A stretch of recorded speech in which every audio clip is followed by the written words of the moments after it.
各位，我問大家一個細思極恐的問題：假如印度的數億難民衝向中國，該怎麼辦呢？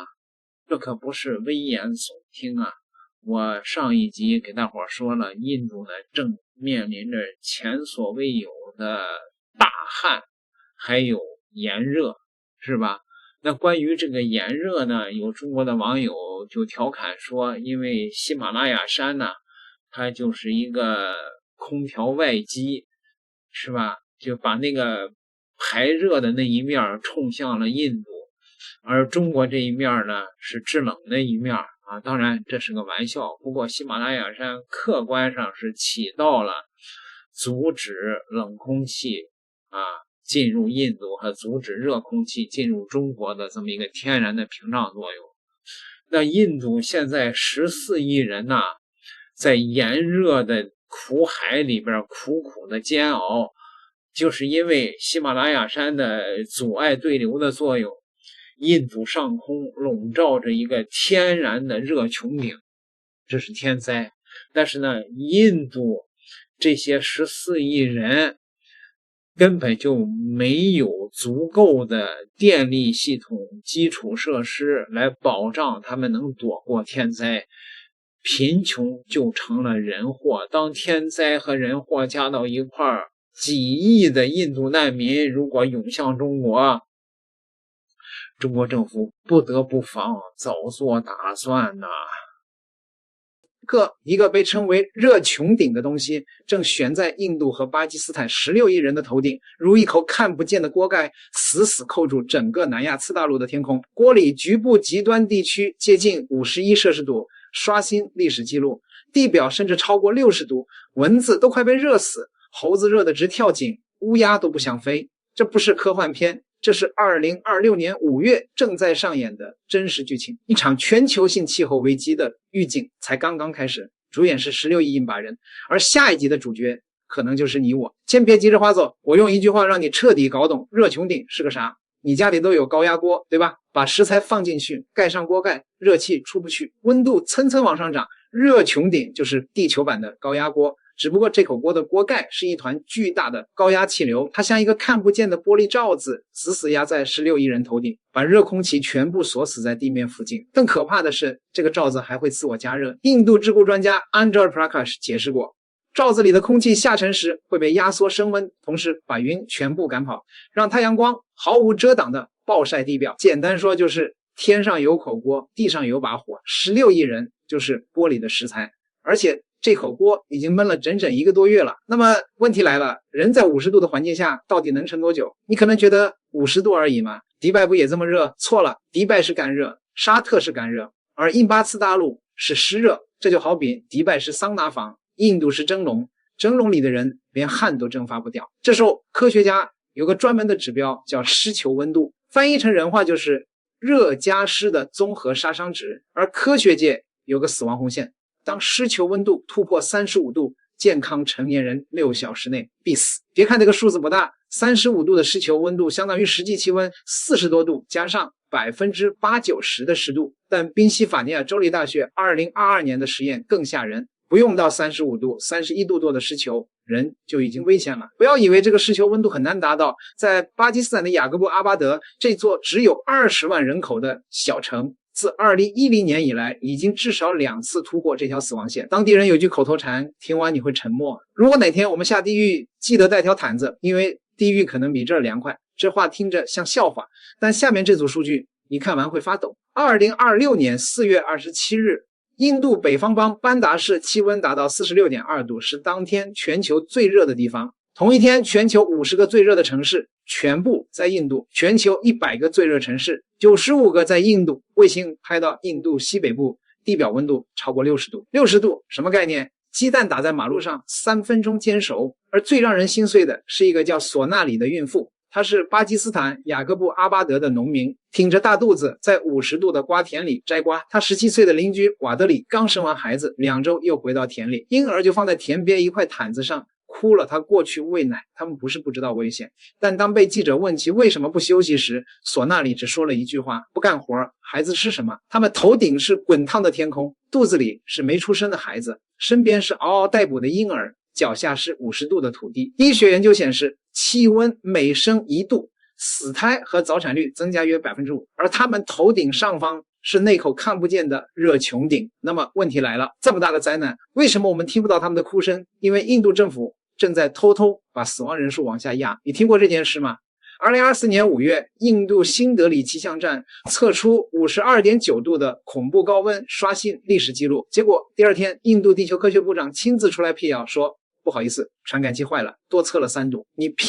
你細品，溫度高了不行，要讓傳感器背鍋。伊斯蘭堡的氣候專家法哈薩伊直接對半島電視台開炮，政府必須先說真話，先收集真實數據。這是一場災難，不是政治醜聞。實際情況有多恐怖？加州大學伯克利分校的研究人員算過一筆賬，印度全國強熱浪期間，每周額外死亡數千人，一次為期5天的極端熱浪累計可達1至2萬人死亡。1至2萬人什麼概念？相當於一場7級地震的死亡人數。但官方數據呢？整個夏天才公布110人中暑死亡，90%的死亡被默默地埋進了數據的黑洞裡。就這還不算完，這裡還有一個讓你脊背發涼的細節。2024年印度議會選舉期間，北方邦33名投票站工作人員1天之內全部熱死在崗位上，包括安保和保健員。他們死前在幹什麼？站在40多度的烈日下維持選舉秩序。講到這，你肯定想問，為什麼偏偏是印巴？為什麼是2026？三個真兇缺一不可。真兇一，地理詛咒，印度次大陸北邊喜馬拉雅山擋住冷空氣，西邊塔爾沙漠送來乾熱風，東邊孟加拉灣吐出濕氣，這就是一個天然蒸籠的完美結構。老天爺在設計這片土地時，仿佛就預設了加熱模式。真兇二，超級厄爾尼諾。2026年太平洋東部海水異常升溫，氣象學家稱之為超級厄爾尼諾。這玩意兒一發威，全球大氣環流就亂套。副熱帶高壓死壓在印巴上空，把鍋蓋焊得更緊，等於地球的溫控開關被人按住了，怎麼都關不掉。真兇三，人類自己。英國劍橋大學2025年研究顯示，90%的印度人已經處於極端高溫威脅下。世界天氣歸因組織 WWE 的科學家做了一個震撼的計算，因為全球變暖，印巴2022年那場致命熱浪發生概率被人類提高了30倍。什麼意思？翻譯過來就是這場災難30份責任，29份要算在人類頭上。那麼最關鍵的問題來了，這口熱穹頂會不會扣到我們頭上？你以為我在危言聳聽？歷史已經預演過一次了。150年前1877到1878年，一場超級強厄爾尼諾引發全球大乾旱，釀成跨洲際大饑荒，奪走了超過2000萬的生命。而現在的太平洋海文變化軌跡和150年前幾乎一模一樣。更讓人後背發涼的是，這口熱穹頂正在向東緩慢移動。中國國家氣候中心專家明確表示，今年我國華南、江南、新疆等地可能出現階段性極端高溫。國際氣候學家羅金加也提醒，印度洋海溫比太平洋還要暖。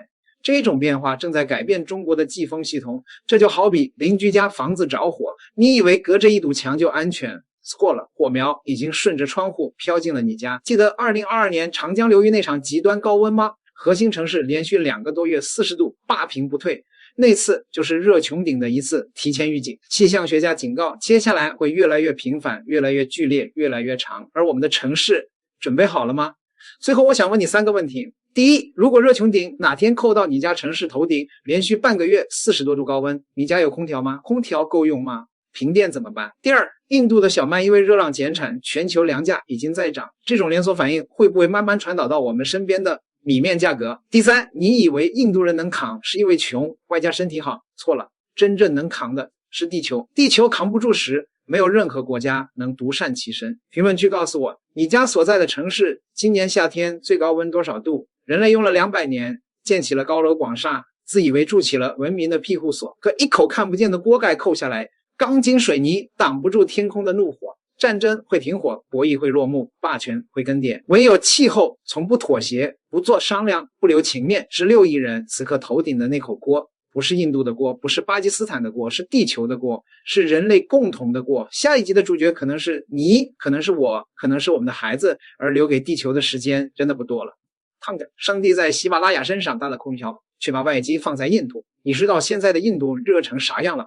全球最熱的100座城市95個在印地，排名前50全員印度制造。馬哈拉施特拉邦直接幹到 46.9 度，全球第一。北方邦班达市46度以上，新德里 42.8， 比常年高出5度，創下4年同期最高紀錄。最狠的是拉賈斯坦邦霍洛迪鎮51度，直接打破保持了70年的全国最高溫紀錄，街上的柏油路面都被烤化，開車方向盤燙的根本沒法摸。雞蛋打在地上3分鐘直接煎熟，電線桿表面溫度80度以上，砰一下就喜提3級燙傷。凌晨3點氣溫依舊在35度以上，24小時不間斷燜煮。印度的瓜熟不熟我不清楚，反正人都快熟了。印度官方宣布熱死了幾十個人，但民間不完全統計已經超過1200，剩下的貧民窟、拾荒者、達利特根本就不配納入計算。然而與此同時，同緯度的中國江南卻在安穩度下。為什麼熱到50度他們連空調、穩定供電都用不上？為什麼一場高溫就把印度制造夢烤的稀碎？先不說別的，就看體感。CNN 報道印度部分地區體感溫度逼近60度，用的詞是致命水平。2026這才剛到5月，雨季還沒來，相當於燒烤剛點上火，還沒撒調料。印度街頭的鐵軌就已經熱到變形，電網一天崩7、8次，手機熱到自動關機。水皮贫民窟裡溫度比室外還高10度，戶外幹活的人曬上皮膚過，刺癢起泡，就像被无數根鋼針扎一樣。有人說那就忍忍唄，反正印度哪年都熱。問題這不是熱，而是大自然的物理加魔法雙重暴擊。網友那句上帝給中國裝了天然空調，卻把外機直接掛在印度，真的一點都不誇張。三哥的地理位置天生就是為高溫量身定做的，喜馬拉雅山就等於鍋蓋，北邊的世界屋脊一躺，冷空氣進不來，熱空氣出不去，熱氣在恆河平原來回滾動，反復加熱，形成氣象學裡最恐怖的熱穹頂效應。說白了就是一口透明高壓鍋扣在14億人頭上，只進不出，越壓越熱，越熱越壓，此循環無解。與此同時，印度西邊的塔爾沙漠天天吹干熱風，東邊的孟加拉灣又偷偷送來水汽，乾熱變濕熱，人體散熱全靠出汗，汗液蒸發不了，散熱系統直接宕機，比乾熱還致命10倍。每年的4到6月季風還沒上半，印度上空萬里無雲，太陽垂直照射，再加上厄爾尼諾和全球變暖2個加熱開關一起開，直接把極端熱浪概率放大45倍。這就像是三體裡的3日凌空，老天爺按着三哥的頭使勁扛，誰來都不好使。很多人覺得50度那又咋了？迪拜沙漠那麼熱，不也沒死人嗎？核心原因在於濕球溫度。咱們平時看的气溫是干球溫度，只測空氣冷熱，而濕球溫度衡量的是熱加濕的綜合殺傷力，直接決定人類能不能活下去。科學界有一條絕對死亡紅線，濕球溫度35度，一旦超過31度，健康成年人的體溫調節系統就會開始失控，生理機制逐步崩塌。一旦達到35度，就算躲在陰涼處喝飽水，人體也無法通過出汗散熱，最多只能存活6個小時。這就是人類生存的物理極限。現在的印度恆河平原正卡在最危險的窗口，氣溫已經頂到極限，孟加拉灣水汽持續北上，濕球溫度早已超越35度紅線，再加上晚上不降溫，老人小孩戶外拼命的第一種心一倒一個準。如果說地理是老天爺不做人，那三哥自己的操作就是雪上加霜的人禍。印度的空調普及率還不到 5%，80% 的人連風扇都用不利索。有人問他們為啥不裝空調，我願稱之為21世紀最大的何不食肉糜。三哥那 5% 的空調全集中在富人區，達利特的鐵皮房子裡比外面還熱，唯一的降溫工具就是破風扇、草扇子，再加一句心靜自然涼，在50度的氣溫面前根本沒用。比没空調更絕望的是，印度的老爺們有電也不會給你用的。2026年印度用電需求峰值飆升至256吉瓦，創下歷史紀錄，但三哥的發電能力卻完全跟不上。印度電力結構極度畸形，70%依靠煤炭發電，可火電廠煤炭庫存僅夠維持8天。高溫還導致輸電線路頻繁燒毀癱瘓，農村停電一停就是10小時以上，水泵癱瘓，莊稼乾旱枯死，平民連飲用水都難以保障。城市一到用電高峰就全城跳閘，新德里天天晚上漆黑一片。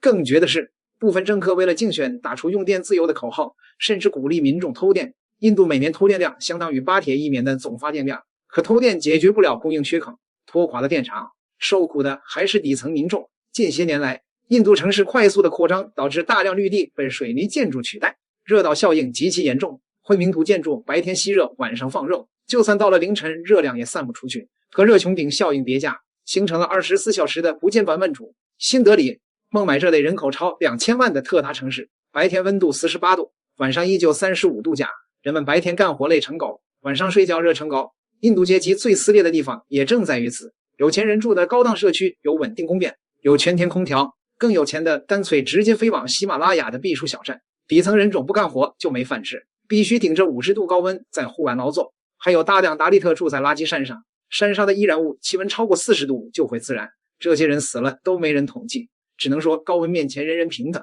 但抗熱能力天差地別。莫迪天天喊着印度制造，想搶世界工廠的頭銜，結果高溫直接一巴掌，裂派中國要盯緊印度了。印度6億人斷水恐造成難民潮，假若他們湧向中印邊境或成最大變數，清晨不到5點，印度南部特大城市金奈的普扎尔水庫旁早已排起了望不到頭的塑料水桶長龍。居民蘇布拉曼和邻居們裹着单衣，在炎炎夏日的晨光裡已經死守了3個多小時。他們唯一的期盼就是等待政府調配的運水卡車能夠準時熄火停靠。在如今的金奈，由於周邊4大主要水庫徹底乾涸，地下水位全線枯竭，原本擁有900萬人口的工業重鎮，每天的日常用水缺口高達數億升，成百上千的小型酒店、餐廳因為滴水不勝而被迫關門倒閉，甚至連當地蓬勃發展的資訊科技和汽車制造企業也不得不無限期要求員工留在家中辦公。這種乾渴到極致的絕望，並非金奈一座城市的孤立悲劇，而是正在整片南亞次大陸上蔓延的生存浩劫。根據印度官方智庫改造印度国家研究院此前发布的權威報告顯示，印度全國目前有超過6億人正面臨着嚴重到極度的缺水狀況，每年因供水不足或水污染導致的死亡人數觸目驚心。在更為廣袤、缺乏自來水管線連接的印度鄉村地區，水資源的匱乏則直接演變成了肉體上的殘酷爭奪與社會動盪。在乾旱嚴重的馬哈拉施特拉邦比德縣，地裡的棉花和大豆早已成片欠收，顆粒無收，失去生計的農民不得不放棄農場。為了活下去，成千上萬的災民牽着骨瘦如柴的牲畜，蜂擁擠進由政府設立的為牛只免費提供水源的臨時牛棚裡，在破舊的防水布下與牲畜同吃同住。為了在殘存的私有鑽井裡搶到幾升飲用水，社區裡鄰里相殘，公共水罐車被持械搶劫的暴力事件頻頻見諸報端，甚至發生過婦女因挖井取水而被鄰居生生刺傷的惡性慘劇。隨着大片賴以生存的農田淪為不毛之地，這場由乾旱引發的洪流不可避免地開始向外流竄。在印度北部的西馬希爾邦和北阿坎德邦等靠近中印邊境的陸路要衝，由於冰川退縮和山泉乾涸，不少世居山林的邊民和游牧群體也開始陷入絕境。在這些邊境高海拔地區，以往依靠高山融雪滋養的灌溉系統在持續的極端高溫下紛紛失效。在這種生計徹底斷絕的逼迫下，邊境沿線的居民開始自發向更深的山谷或跨國通道移動，尋找任何可能提供生命水源的綠洲。這種大規模的人口非常規流動，已經在南亞內部引發了連鎖的地緣摩擦。就在此前，印度宣布暫停執行具有里程碑意義的印度河流域用水條約，試圖單方面截流流向鄰國巴基斯坦的西部河流源頭。這一舉動瞬間被伊斯蘭堡方面定性為戰爭行為，導致雙方在邊境通關、貿易及軍事防禦上的對峙調門直線飆升。水資源的短缺已經徹底脫離了單純的生態民生範疇，變成了隨時可能引爆局部衝突的火藥桶。如果將視線延伸到印度另一個試圖全力推進的戰略王牌領域，承接全球制造業轉移的印度制造大戰略中，這場水危機同樣化作了一把精準卡住其命運咽喉的冰冷鐵鉗。近年來，新德里方面利用其廉價的人口紅利和國際地緣政治的博弈空窗期，出台了極其優渥的稅收減免政策，成功吸引了富士康、和碩以及大批半導體電子代工巨頭前往其本土投資建廠。然而，這些落戶在班加羅爾和諾伊達工業園區的超級工廠，在開足馬力運轉後，很快就撞上了一堵無法逾越的物理之牆。無論是高精密的芯片晶圓代工，還是電子元器件的清洗與組裝，其本質上都是消耗水資源的饕餮巨獸。當班加羅爾的地下水水位徹底歸零，城市公共管網甚至無法保證工人最基本的飲水衛生時，這些國際代工巨頭的產線不可避免地陷入了頻繁停工的窘境。不僅如此，由於水資源短缺導致的工業電價飆升和後勤成本失控，硬生生拉低了其本土製造的綜合效率。許多滿懷希望前往投資的外資企業，在面對水罐車按天坐地起價的魔幻現實後，不得不重新評估其長期扎根的風險。深夜的孟買港口，滾滾的熱浪不斷拍打着堤岸，而內陸深處那些幾近乾涸的河床在月光下泛着慘白的光芒。這場席捲6億人的斷水危機，用最冰冷的數據和確鑿的民生災難，戳破了那些僅憑宏大敘事構築起來的崛起神話。我說的這些不是危言聳聽吧？是不是有這個可能性啊？你想想就毛骨悚然啊！乌泱泱的几億三哥涌向了喜马拉雅山路。哎呦我的天哪，那個情景那簡直就像那个世界末日那個大片裡喪屍圍城一樣，千萬別發生啊！點個訂閱吧，咱們下集再聊。